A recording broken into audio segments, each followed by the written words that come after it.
नमस्कार, स्वागत है आप सभी का पत्रिका टीवी में और मैं हूं आपके साथ नेहा। मध्य प्रदेश में विधानसभा चुनाव संपन्न होने के बाद अब लोगों में चुनाव के परिणाम को लेकर बेसब्री से यहां पर इंतजार है। लोगों ने अभी से मध्य प्रदेश में कयास लगाना कर दिया है कि किस पार्टी की सरकार बनेगी, ये कयास लगाना शुरू कर दिया है। 28 नवंबर को हुई बम्पर वोटिंग के बाद कई अटकलें लगाई जा रही है। वहीं चुनाव आयोग की ओर से जारी मतदान प्रतिशत के आंकड़ों की अगर बात करें तो हम ये आंकड़े बताएंगे कि किस क्षेत्र में किसको नुकसान हुआ है या फायदा हुआ है। आइए हम आपको दिखाते हैं पहले संभागों में हुई मतदान प्रतिशत को। तो सबसे पहले बात करते हैं ग्वालियर चंबल में हुई वोटिंग प्रतिशत की। ग्वालियर चंबल अंचल की अगर हम बात करें तो 2008 में 65.14% मतदान हुआ था, तो वहीं 2013 में 68.08% वोटिंग हुई थी। वहीं 2018 में 70.20% वोटिंग हुई है। 2018 में हमने बात की ग्वालियर चंबल, जहां पर मुरैना और ग्वालियर संभाग है, इसकी हमने बात की।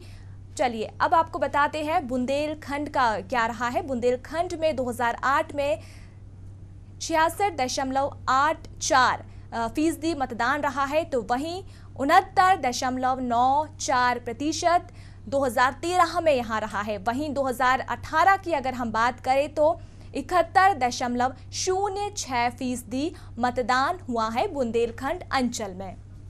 चलिए अब रुक करते हैं विंध्य अंचल का। विंध्य क्षेत्र की बात करें तो 2008 में 65.55% मतदान हुआ है, तो वहीं 2013 में अगर हम देखें तो 68.99% यहाँ वोटिंग हुई है, तो वहीं 2018 में 71.59% मतदान हुआ है। वहीं अगर हम बात करें महाकौशल अंचल की, जी हाँ, महाकौशल को अगर हम देखें तो 2008 में 73.91% मतदान हुआ है, 77.24% 2013 में और 2018 में 77.63% 2018 में महाकौशल अंचल में वोटिंग हुई है, जो आंकड़ा अभी हमारे पास आया है। इसके अलावा मध्य क्षेत्र की अगर हम बात करें तो 2008 में 69.85% वोटिंग हुई है, तो वहीं 2013 की बात करें तो 74.75% मतदान हुआ है मध्य क्षेत्र में, तो वहीं 2018 में 77.65% मतदान हुआ है मध्य क्षेत्र में 2018 में, जी हाँ 77.65%। मालवा अंचल का रुख करें तो मालवा में 2008 में 72.29% वोटिंग हुई थी, तो वहीं 2013 की अगर हम बात करें तो 74.96% मतदान हुआ था। वहीं 2018 में 77%, जी हाँ 77.07% 2018 में मालवांचल में मतदान हुआ है, जो आंकड़े अभी हमारे पास आए हैं। चलिए तो एक नज़र हम नतीजों पर भी देख लेते हैं। एक नज़र हम नतीजे देखें तो हम बात करें 2008 की, तो 8 के नतीजे जो है, चलिए शुरुआत करते हैं 2003 से। 2003 के नतीजे बीजेपी 173, कांग्रेस 38, तो वहीं अन्य 19 सीटें मिली थी। 2008 के नतीजे की बात करें तो बीजेपी 143, कांग्रेस 71 और अन्य 16 पर थी। इसके अलावा हम एक बार फिर हम आपको 2003 के नतीजे बताएं तो बीजेपी 173, कांग्रेस 38 और अन्य 19 सीटें अन्य को मिली थी 2003 में। 2008 के नतीजों की बात करें तो बीजेपी 143, कांग्रेस 71 और अन्य के पास 16 सीटें थी। 16 सीटें मिली थी 2008 में अन्य को। चलिए अब हम 2013 के नतीजों पर गौर करें तो 165 सीटें मिली थी बीजेपी को, 58 मिली थी कांग्रेस को और अन्य को मिली थी 7 सीटें। 230 में से 7 सीटें अन्य को मिली थी, 165 बीजेपी को। चलिए अब रुक करते हैं मतदान प्रतिशत का। तो मतदान प्रतिशतों की बात करें तो 2003 का अगर हम बात करें तो बीजेपी 42.50%, कांग्रेस 31.7 10.70% मत प्रतिशत रहा था। बीएसपी 10.61, सपा 5.26, गोंगपा 8.10 और अन्य 1.83। ये 2003 में मतदान प्रतिशत रहा था। इसके अलावा 2008 की बात करें 2008 तो बीजेपी 38.09%, कांग्रेस 32.85%, बीएसपी 9.08, भजश 5.43, सपा 2.46 रहा था और अन्य 12.09 यहाँ पर इनका प्रतिशत रहा था। 2013 की बात करें तो बीजेपी 45.19%, कांग्रेस 36.79%, बीएसपी 6.42, सपा 1.70, गोंगपा 3.59, तो वहीं अन्य 6.31% यहाँ पर प्रतिशत रहा था 2013 में तमाम पार्टियों के पास। चलिए, जो आंकड़े आए हैं और इसी पर पूरा विश्लेषण करने के लिए हमारे साथ न्यूज रूम से जुड़ चुके हैं हमारे वरिष्ठ सहयोगी अरुण तिवारी और राजेंद्र जी। चलिए रुक करते हैं न्यूज रूम का। वोटिंग देखने को मिली है। हमारे बगल में इछावर विधानसभा 90% वोटिंग हुई है। तो इसमें दो चीज़ें होती हैं। किसी भी एक क्षेत्र में वोटिंग का जो परसेंटेज बढ़ना होता है वो वहाँ के जनप्रतिनिधि से या तो नाराजगी का वोट होगा, लोगों ने कहा नहीं हमको इसको बदलना है, बदल दिया, या किसी विधायक ने या किसी मंत्री ने बहुत अच्छा काम किया, लोग उससे बहुत प्रभावित हैं, तो एकदम से वोट ऊपर करते नहीं हमको उसके समर्थन में जाना है। ऐसा रेयर केस होता है कि कोई बहुत ज़्यादा हर विधायक किसी विधायक से कोई इतना इम्प्रेस हो कि वो हर बार उसके लिए वोट करने के लिए खड़ा रहे और एकदम से वोटिंग का परसेंटेज बढ़ जाए। 2-4 सीटों में ऐसा हो सकता है। लेकिन जो अनयूजुअल की सीटें हैं, जैसे हम कल देख रहे थे कि 45 विधानसभा सीटें ऐसी हैं जहाँ का वोटिंग परसेंटेज कल की स्थिति में, जब डाटा अपडेट नहीं हुए हैं, 75 से प्लस था। ये चीज़ें थोड़ी सी एक बदलाव की ओर दिखती हैं कि ये 50 सीटें, उसमें से 34 सीटें बीजेपी के पास हैं, 15 सीटें कांग्रेस के पास, 1 सीट बीएसपी के पास। वो जो सीटें हैं वो सीटें बहुत महत्व रखती हैं कि वो जो उनका विधायक था उसके समर्थन का वोट हुआ है या उसके आक्रोश का वोट हुआ है। फिर हम देखते थे उसमें 9-10 ऐसी सीटें मिली थी जो 82% से ऊपर वोटिंग जिनकी है। ये अनयूजुअल है।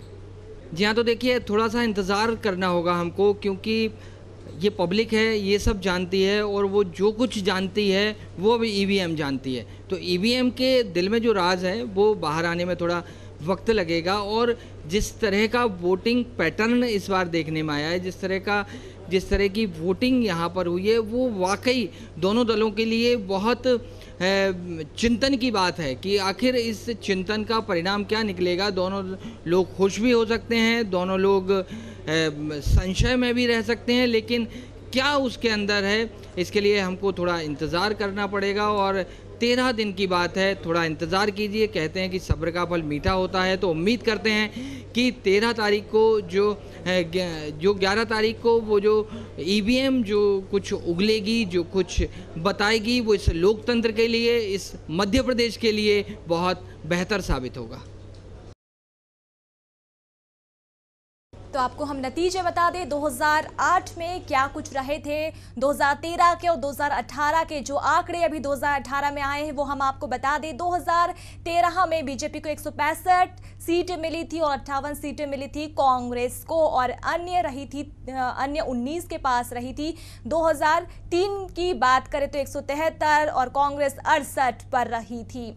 और अगर हम अभी 2018 की बात करें तो जो प्रतिशत हमारे सामने आए हैं उसकी अगर बात करें तो बुंदेलखंड पर 71% वोटिंग हुई है, विंध्य में भी 71% वोटिंग हुई है, महाकौशल में 77% वोटिंग हुई है, तो वहीं मध्य में 77% मतदान हुआ है कल, और मालवा में भी 77% मतदान हुआ है, और चंबल अंचल की बात करें तो वहां भी 70% मतदान हुआ है। हम आपको बता दें कि अभी तक मध्य प्रदेश में जो आंकड़े आए हैं वो 74% वोटिंग हुई है। ये आंकड़े अभी निकलकर सामने आए हैं। और प्रतिशतों की हम अंचल वाइज अंचल के हिसाब से अगर हम आपको बताएं तो ग्वालियर अंचल में अभी 70% वोटिंग हुई है जो कल हमारे पास आंकड़े आए हैं, और बुंदेलखंड में 71, विंध्य में 71, महाकौशल में 77, मध्य में भी 77, मालवा में भी 77% मतदान हुआ है। और प्रतिशत की अगर हम बात करें तो हम आपको बता दें कि 2008 में मतदान प्रतिशत कितना रहा था। चलिए 13 का बता दें तो बीजेपी के जो वोट शेयर थे वो मिले थे 45.19%, कांग्रेस 36, बीएसपी 6 रहा था। इसके अलावा हम आपको बता दें 2003 में मतदान प्रतिशत रहा था बीजेपी के पास 42, कांग्रेस के पास 31 और बीएसपी 10, सपा 5, गोंगपा 8 और अन्य 1 पर रहा था। 2003 की यह हमने बात की है। चलिए अब आपको 2008 का बता दें तो बीजेपी का जो मतदान प्रतिशत रहा था वो 38, कांग्रेस 32, बीएसपी 9, भजश 5, सपा के पास 2 और अन्य 12% रहा था। तो आपको बता दें 2008 में मतदान प्रतिशत क्या रहा था।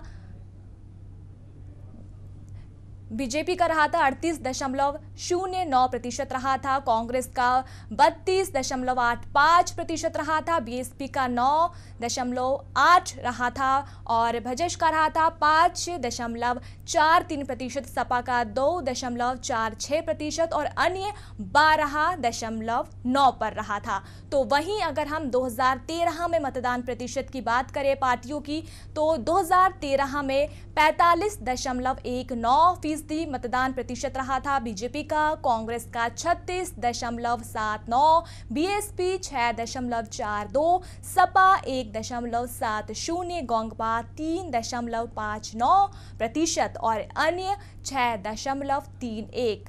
और हम इसका कुल मतदान देखें तो उनके रहा था 72% रहा था।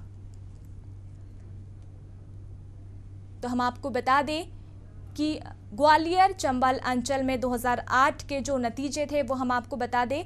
बीजेपी के पास 17, कांग्रेस के पास 13 और अन्य रही थी 4। कुल सीटें मिली थी 34, कुल सीटें 34। बुंदेलखंड अंचल में कुल सीट 26, बीजेपी 17, कांग्रेस 7 और अन्य 2 पर।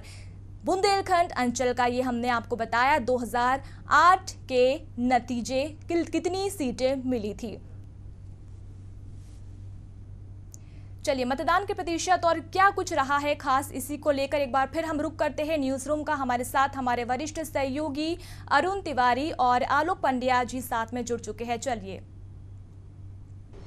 जी हाँ, तो इस पूरे चुनाव की एक जो सबसे खास बात है जो हम आपको बता रहे थे, उसमें से सबसे ज़रूरी जो अंचल है जिसने सबका ध्यान खींचा है, जो पिछले 2 साल से मध्य प्रदेश की राजनीति का केंद्र बना रहा, वो है मालवा अंचल। मालवा अंचल में किसान आंदोलन हुआ, बड़ा किसान आंदोलन हुआ और उस किसान आंदोलन में गोलीकांड हुआ जिसमें कुछ लोगों की मौत भी हुई और उसके बाद किसानों का मुद्दा इस मध्य प्रदेश का जो पॉलिटिकल सिनेरियो है उसके सेंटर में आ गया। यानी यदि हम कहें कि इस बार की जो सरकार है वो किसान तय कर रहा है, यानी किसानों के वोट से इस बार की सरकार बनेगी। वो जो सरकार है वो क्या कैरी फॉरवर्ड यानी आगे बढ़ेगी या फिर जो वक्त बदलाव का इस वक्त आया है ये किसान ने तय किया है, वो भी मालवा निमाड़ के मालवा अंचल के किसानों ने ये तय किया हुआ है। हमारे साथ आलोक पंड्या हैं, हमारे वरिष्ठ सहयोगी, जिन्होंने इस पूरे चुनाव प्रचार के दौरान मालवा का बहुत विस्तृत कवरेज किया है और उन्होंने बहुत पैनी नज़र से वहाँ पर देखा है कि आखिर मालवा का किसान क्या चाहता है। आलोक जी, मालवा इस समय धुरी बना हुआ है, राजनीति की धुरी पूरा मालवा अंचल बना है, गोलीकांड से लेके कल के वोटिंग तक। कितना बड़ा रोल प्ले करने वाला है मालवा अंचल और इस मध्य प्रदेश का किसान? देखिए क्या है, देखिए सबसे पहले तो ये हमें जानना होगा कि मध्य प्रदेश में जो सत्ता का दरवाज़ा है उसको हम ये कहते हैं कि गेटवे जो है वो मालवा से खुलता है। यानी कि अगर आपको सत्ता हासिल करना है तो आप मालवा से अच्छे नंबर लेकर आइए, आपको जो है सत्ता हासिल होगी। और ये इसके ट्रेंड जो है वो यही कहते हैं। 98 से अगर हम लगातार देखें, 98 के इलेक्शन से हम लगातार देखते जाएँ तो जिस पॉलिटिकल पार्टी की सरकार बनी है उसको अच्छे नंबर मालवा से निकल कर आए। 93-98 में कांग्रेस ने अच्छे नंबर लिए थे, इसलिए वहाँ कांग्रेस की सरकार बनी थी, और 2003 के बाद से लगातार बीजेपी वहाँ से अच्छे नंबर लेकर आ रही है, इसलिए वो सत्ता में आ रही है। दूसरी बात क्या है, एक बात और समझना होगी, वो ये है कि मध्य प्रदेश को अगर हम मध्य प्रदेश की अगर पूरे सियासी समीकरण को समझना है तो हमें उसको, हम जब अंचलवार बांटते हैं तो हमें साफ समझ में आ जाता है कि क्या परिदृश्य निकल कर आ रहा है। अब इसमें सबसे खास बात यह है कि चाहे ग्वालियर चंबल हो, बुंदेलखंड हो या विंध्य हो, ये 3 अंचल ऐसे हैं जो मिक्स्ड ओपिनियन क्रिएट करते हैं, यानी कि वहाँ से मिश्रित विचारधारा निकल कर आती है हर चुनाव के अंदर। यानी कि जैसे मान लीजिए कि किसी में 24-25 सीटें हैं तो वहाँ पर कुछ सीटें कांग्रेस को जाएगी, कुछ सीटें बीजेपी को जाएगी, कुछ अदर को जाएगी, तो और कुछ पे टफ टास्क होती है। लेकिन मालवा जो होता है वो वन साइडेड अपना ओपिनियन हमेशा से देता रहा है कि या तो हम, एक तो पहली बात तो क्या है कि वहाँ पर 2 ध्रुव हैं केवल राजनीति में, वहाँ बसपा सपा तीसरी शक्ति इस तरीके का कोई भी प्रकार का ताकत नहीं है, तो वहाँ जो सीधा मुकाबला होता है वो कांग्रेस और बीजेपी के पास होता है। दूसरी बात क्या होती है कि या तो वहाँ का वोटर बीजेपी को देगा या फिर वहाँ का वोटर कांग्रेस को देगा। यानी ऐसा नहीं होता कि वहाँ की जो 66 सीटें हैं उसमें ऐसा कभी नहीं हुआ कि नंबर बराबर आ जाए, तो एक साइड वो वोट करते हैं। तो इसलिए बहुत ज़रूरी होता है कि वहाँ से क्या निकल कर आ रहा है, जो वहाँ से जीतेगा वो मध्य प्रदेश में सरकार बनाएगा, इसलिए साफ कहते हैं। दूसरी बात जो पोल परसेंट की बात है, तो पोल परसेंट में आप देखिए कि 2008 में 72.29% वहाँ पोल हुआ था, उसके बाद 2013 में वहाँ 74.96 हुआ और इस बार 77.07 हुआ। यानी कि अगर हम देखें तो करीबन 2% के ऊपर का वहाँ 2.10 इतना जो है पोल वहाँ का बड़ा है इस बार के चुनाव में। अब सबसे बड़ी बात यह है कि अब ऐसी स्थिति में हमको ये देखना होगा कि 2013 में वहाँ पॉलिटिकल सिनेरियो क्या था चुनाव में। तो पॉलिटिकल सिनेरियो ये था कि 66 सीटों में से 56 सीटों पर बीजेपी जीत कर आई थी, और ये अपने आप में आप समझ लीजिए कि ट्रमेंडस जीत थी, एक बड़ी रैली थी, इस तरीके का एक लंबा नंबर निकाल कर आए थे। आप सोचिए कि जिस बीजेपी के पास में 165 सीटें विधानसभा में हैं उसमें से 56 सीटें अगर वो मालवा से लेकर आ रही, यानी कि 1/3 तो मालवा ही लेकर आ गया, तो बड़ा नंबर वहाँ से लेकर आई थी। 1 सीट कलसिंग भाबर वो भी बीजेपी समर्थक था, और कांग्रेस के पास में 9 सीटें वहाँ से निकल कर आई थी, बहुत कम नंबर वहाँ से निकल कर आया था। अब ये देखना होगा कि कांग्रेस अपने मैक्सिमम पर है, यानी कि मालवा में बीजेपी अपने मैक्सिमम पर है, यानी कि वो अपने चरम पर है। यहाँ से वो ऊपर जाने की स्थिति में मुझे नज़र नहीं आती है, यहाँ उसको खोना है, मतलब वो लॉस करेगी कहीं ना कहीं, और ऐसी स्थिति में कांग्रेस को यहाँ पर बढ़ना है। तो अब ये देखना होगा कि ये जो हिस्सा है कितना हिस्सा कांग्रेस वहाँ से निकाल लेती है। जैसे कि आपने अभी जब हम बात कर रहे थे तो आपने कहा कि मध्य प्रदेश की राजनीति का सेंटर ध्रुव, खास करके आंदोलनों का या नाराज़गी का ध्रुव जो है पोल, वो मालवा रहा है। इसमें सबसे बड़ी बात ये रही कि जिस तरीके से किसान आंदोलन हुआ, 6 लोगों की मौत हुई, और उसके बाद जो किसानों की नाराज़गी सार्वजनिक तौर पर निकल कर आई थी और वो धीरे धीरे मंदसौर से होते हुए आपके सीहोर तक पहुंची थी, वो हमने देखा, उसका केंद्र मालवा था। दूसरी बात, पाटीदार एक बड़ा फैक्टर है, पाटीदार वहाँ नाराज़ हुआ किसान आंदोलन के साथ में, और हार्दिक पटेल और तमाम तरीके की जो कंपनी थी वो उसने वहाँ पर असर दिखाया। देखिए गुजरात चुनाव में जो रिजल्ट आए थे उसमें मालवा का बेल्ट छूता हुआ जो गुजरात का हिस्सा है, गुजरात में कांग्रेस अच्छा कर पाई, बहुत अच्छा नहीं कर पाई, सरकार नहीं बना पाई, लेकिन उसके नंबर बड़े हैं गुजरात में। अब इसमें हमको ये देखना पड़ेगा कि जब गुजरात में विधानसभा का चुनाव हुआ था तो जो मालवा के बॉर्डर से छूते हुए जिले वहाँ पर बहुत अच्छे नंबर कांग्रेस लेकर आई है, तो उसका रिफ्लेक्शन आता है, मतलब बॉर्डर स्टेट का रिफ्लेक्शन हमेशा दूसरी तरफ आता है। तो इसलिए मैं कहूँगा कि अलीराजपुर, झाबुआ, रतलाम और धार और बड़वानी, इन जिलों में कहीं ना कहीं वो असर निकल कर आएगा। तो ये सारे इश्यूज़ हैं जिसके कारण हम कह सकते हैं कि कहीं ना कहीं कांग्रेस को जगह मालवा में बनती नज़र आ रही है। देखिए आलोक जी ने बहुत ज़रूरी बात कही है, बहुत इम्पोर्टेंट बात है उसमें कि एग्ज़ाम की कॉपी और मालवा के पास चाबी, यानी आपको जो इलेक्शन एग्ज़ाम है उसको पास करना है तो मालवा जो सब्जेक्ट है उसमें आपको डिस्टिंक्शन लाना ही होगा। और ये डिस्टिंक्शन पिछले 3 बार से बीजेपी लेकर आ रही है और इसीलिए को मालवा को बीजेपी का गढ़ कहा जाने लगा। एक और महत्वपूर्ण बात ये है कि संघ की ज़मीन मानी जाती है मालवा, और अगर 2 साल से मालवा धधक रहा है, कुछ कह रहा है, तो आखिर उस पर पैबंद या उस पर मलहम बीजेपी या सरकार किस हद तक लगा पाई है। आलोक जी बीजेपी को भी लंबे समय से कवर कर रहे हैं। आलोक जी, जब मालवा कुछ कह रहा है 2 साल से, तो क्या उसके ज़ख्मों पर मलहम लगाने की कोशिश नहीं की पार्टी ने और बीजेपी ने ख़ास तौर पर? और मालवा को पूरे को संघ का गढ़ कहा जाता है कि संघ का वहाँ सबसे ज़्यादा मूवमेंट है, तो फिर ये बदलाव क्या ये माना जाएगा कि ज़मीन जो है वो दरक रही है, खिसक रही है?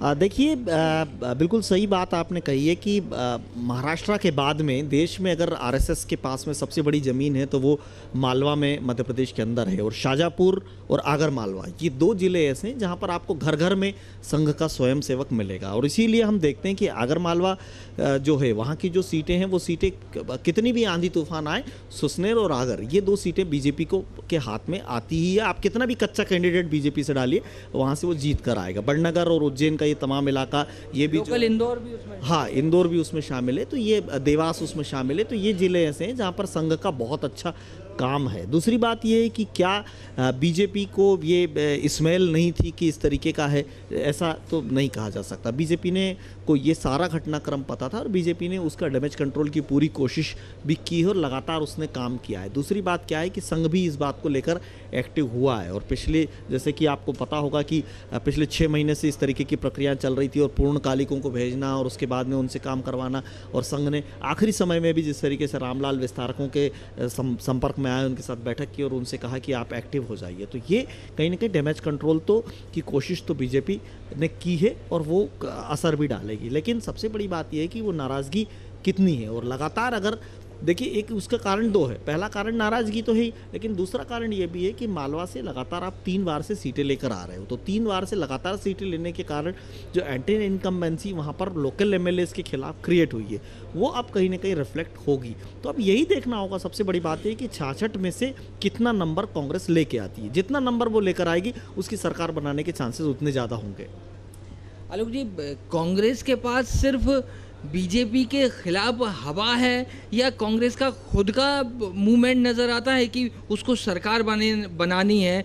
उस तरह की सिंसियरिटी कांग्रेस में इस पूरे इलेक्शन कैंपेनिंग के दौरान नज़र आई है क्या? खासतौर पे अगर हम मालवा की बात करें, राहुल गांधी ने मालवा पे फोकस किया है, इसमें कोई दो राय नहीं है, लेकिन वो सिर्फ जनता की नाराज़गी के सहारे है या खुद की चुनावी नाव बढ़ाने के लिए खुद चप्पू चलाती हुई क्या नज़र आ रही, या फिर जनता उसकी नाव में धक्का देगी तो वो उस पार पहुंच जाएंगे, इस तरह का मोमेंटम है?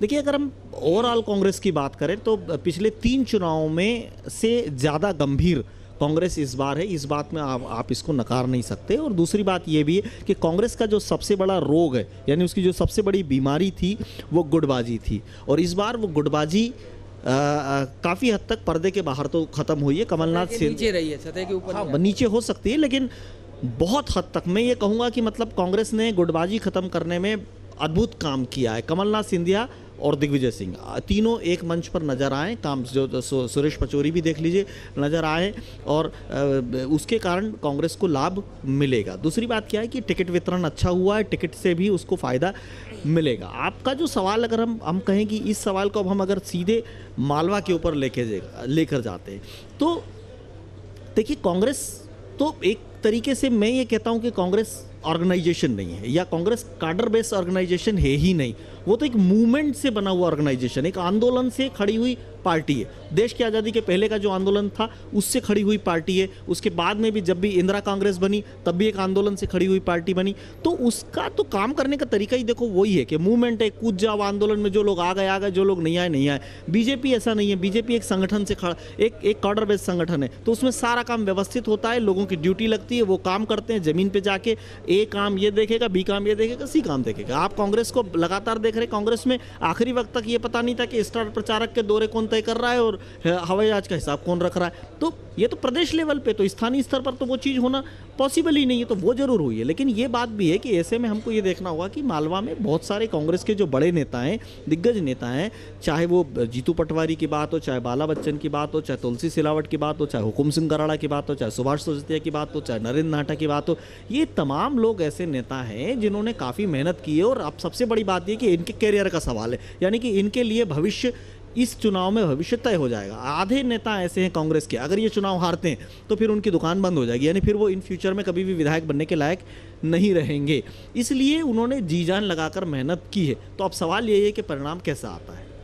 आलोक जी, एक और सीधा सवाल और अपेक्षा एक जवाब किसी तरफ आएगा इसके साथ। In basis of election campaigning, in basis of लोगों की नाराज़गी, in basis of Narendra Modi Amit Shah के दौरे और राहुल गांधी के दौरे मालवा में, और पूरा मालवा का सिनेरियो, अब पूरा इलेक्शन कैंपेनिंग, पूरा मतदान तक, वो जो वोटिंग परसेंटेज हुआ है वो क्या कह रहा है कि शिवराज या महाराज?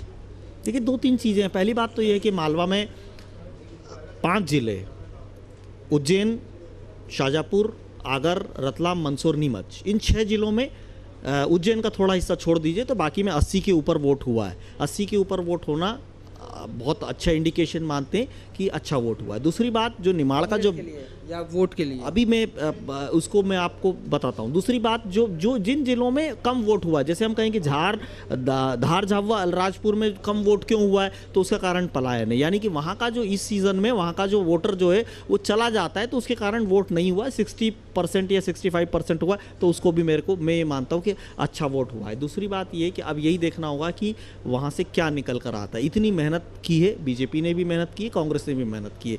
राहुल गांधी, नरेंद्र मोदी और अमित शाह, ये तीनों नेता ऐसे हैं जो कि झाबुआ रैली करने के लिए गए थे। झाबुआ में ऐसा क्या है जो 3 बड़े नेता उस जगह रैली करने जाते हैं? इंदौर में ऐसा क्या है कि अमित शाह को 2-2 बार रोड शो करना पड़ता है? तो कहीं ना कहीं देखिए, इनको दोनों को पता है, अमित शाह को ये पल्स समझ में आ चुकी है कि मालवा इस बार हमको जो है कहीं ना कहीं खिसकता हुआ नज़र आ रहा है। मेरा जो अनुमान है, मैं ये मानता हूँ कि मालवा में तेज़ी के साथ में नंबर गिरेगा। अब सवाल यही कि कितना गिरता है। मतलब आप ये सोचिए कि 56 सीटें हैं, अगर 30-20 भी जाता है, यानी कि 30 के आसपास भी अगर कांग्रेस लेकर आ जाती है तो बहुत अच्छा है, उसके लिए अच्छे संकेत हैं।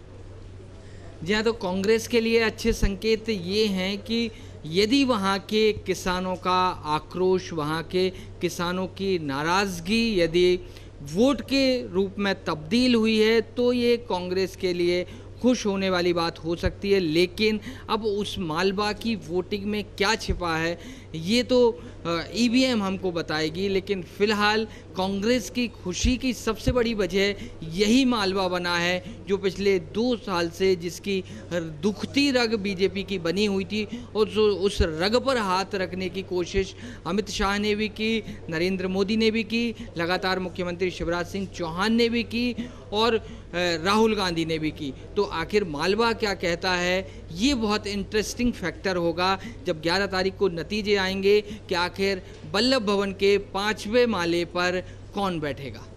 नेहा जी बिल्कुल, हमारे साथ जुड़े हुए थे अरुण तिवारी और आलोक पंड्या हमारे साथ जुड़े हुए थे, और जो मतदान हुआ है, जो उसका प्रतिशत रहा, उसका विश्लेषण हम कर रहे थे। हमने अपने पूरे जो क्षेत्र जहां जो वोटिंग हुई है, 74% जो वोटिंग हुई है उसका हमने विश्लेषण किया। और लेकिन गौर करने वाली ये बात ये है कि जहाँ मालवा इंपॉर्टेंट है, दोनों ही पार्टियों ने मालवा पर फोकस किया है, तो वहीं महाकौशल क्षेत्र भी काफ़ी इंपॉर्टेंट माना जा रहा है, क्योंकि दोनों ही पार्टी के जो प्रदेशाध्यक्ष है वो महाकौशल से ही आते हैं। तो वहीं विंध्य भी इंपॉर्टेंट है, तो वहीं मध्य क्षेत्र जहां सीएम शिवराज का क्षेत्र भी है, बुधनी से जहां वो खड़े, वो भी काफी इंपॉर्टेंट रखता है। लेकिन क्या ये प्रतिशत है, जो प्रतिशत बड़े हैं, ये भी कहा जा रहा है कि 2013 के हिसाब से 18 में परसेंटेज बढ़ा है। और ये एक प्रश्न यहाँ उठ के आ रहा है कि जो प्रतिशत बढ़ा है वह विरोध के वोट बढ़े हैं या सपोर्ट के वोट बढ़े हैं। ये तो हमें 11 दिसंबर को बखूबी पता चल जाएगा। आप बने रहिए पत्रिका टीवी के साथ।